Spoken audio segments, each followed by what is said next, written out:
Hello, আসসালামু আলাইকুম। Welcome to my channel Tanzila's cooking studio. আমি আজকে আপনাদের খুব সুন্দর একটি পান্দান কেক ডেকোরেশন করে দেখাবো। আমি কেকটাকে 3টা স্লাইস করে নিয়েছি।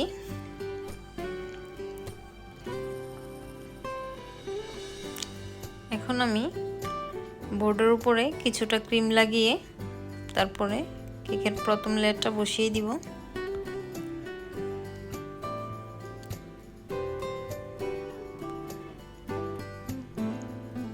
তার উপর আমি দিয়ে দিব সুগার সিরাপটা আমি 1.5 টেবিল চামচ চিনির সাথে 3 টেবিল চামচ পানি দিয়ে সুগার সিরাপটা বানিয়ে নিয়েছি।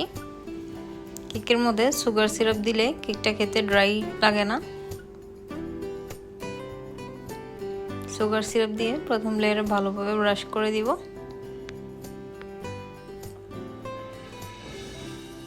তারপরে আমি কিছুটা ক্রিম দিয়ে বাটার নাইফ দিয়ে ভালোভাবে কেকটাকে কভার করে দিব।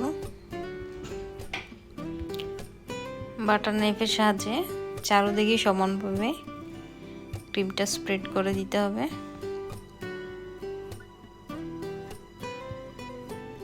তাহলে কেকটা আর উঁচু নিচু হবে না কোনো সাইড থেকে।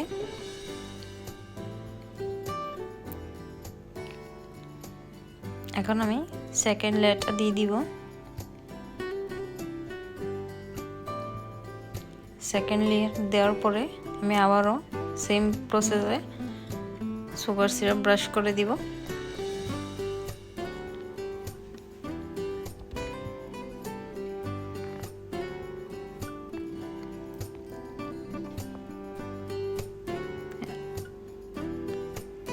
এখন কিছুটা ক্রিম দিয়ে ভালোভাবে চারদিক থেকে ঘুরিয়ে ঘুরিয়ে ক্রিমটা দিয়ে দিব। সমানভাবে করতে হবে, তাহলে কেকটা কোনো সাইড থেকে উঁচু নিচু লাগবে না। আমি থার্ড লেয়ারটা দিয়ে দিচ্ছি। আমি কেকের নিচের লেয়ারটা সবসময় উপরের দিকে দেওয়ার চেষ্টা করবেন, তাহলে কেকের ফিনিশিংটা সুন্দর আসবে। আমি সুগার সিরাপ দিয়ে এখন কিছুটা ক্রিম দিয়ে কেকটাকে ক্রাম কোট করে নিব। ক্রাম কোট করলে কেকের জন্য ভালো। সেকেন্ড লেয়ারে ক্রিম দেওয়ার সময় কেকের ক্রামগুলো আর ক্রিমের সাথে লেগে যায় না, তার জন্য চেষ্টা করবেন সবসময় কেক ক্রাম কোটিং করে সেকেন্ড লেয়ারে আবার ক্রিম দিয়ে কভার করার জন্য। আমার ক্রাম কোট করা হয়ে গেছে। এখন আমি 2 ঘন্টা ফ্রিজিং করার পরে আমি আবারও সেকেন্ড লেয়ারে ক্রিম দিয়ে কেকটাকে কভার করে নিচ্ছি। প্রথমে আমি উপরে অল্প অল্প করে চারদিক থেকে ক্রিম লাগিয়ে নিচ্ছি।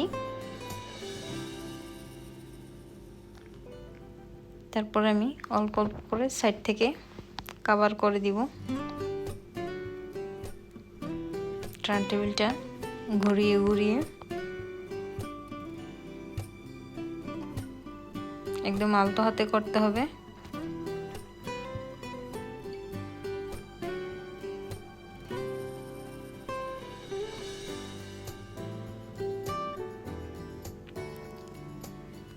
পান্দান কেকটা খেতে খুবই মজাদার।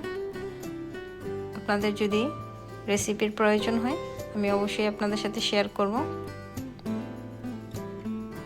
পান্দান কেকের বেসটা কিভাবে তৈরি করতে হয়।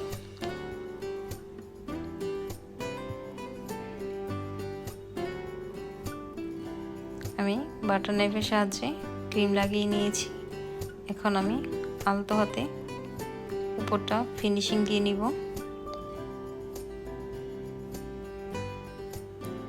আলতো হাতে যেখানে ক্রিম কম হয়েছে আমি বাটার নাইফের সাহায্যে ক্রিম লাগিয়ে নিব।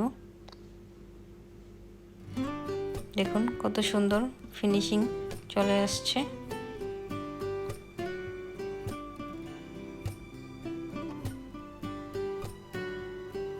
এই গরমে ক্রিম দিয়ে কাজ করা খুবই কষ্টদায়ক। আমি একটি স্ক্র্যাপারের সাহায্যে সাইড থেকে ভালোভাবে এক্সট্রা ক্রিমগুলি সরিয়ে নিচ্ছি।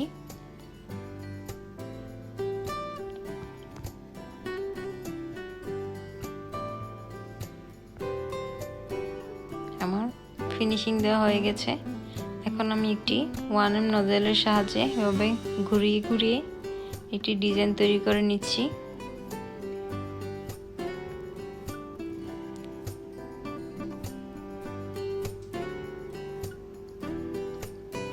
ডিজাইনটা 1M নজল দিয়ে করা। দেখুন কি সুন্দর একটা ডিজাইন তৈরি হয়ে গেল।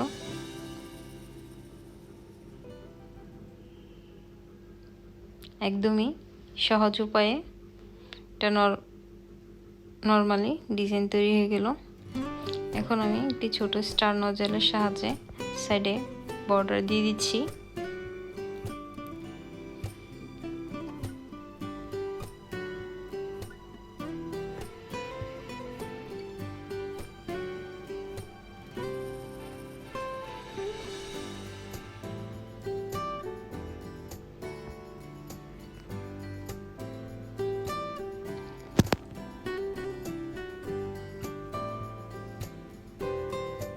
কেকের মধ্যে বর্ডার দিলে কেকের লুকটাই চেঞ্জ হয়ে যায়।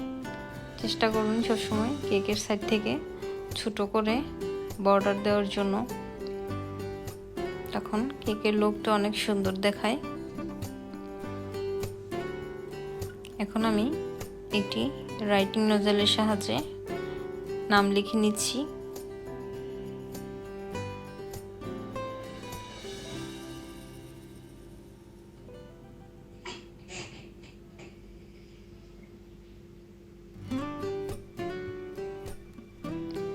তৈরি গেল খুবই সুন্দর একটি ডিজাইন, সিম্পল ভাবে একদম।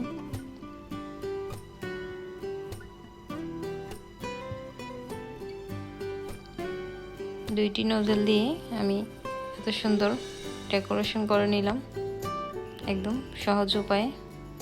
দিয়ে দিব কিছুটা সুগার বল দিলে কেকটা দেখতে অনেক সুন্দর দেখায়।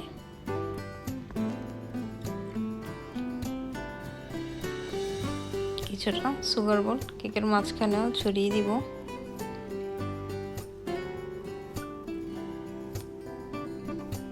দেখুন কেকটা দেখতে কতটা সুন্দর হয়েছে। আমার ভিডিওটা যদি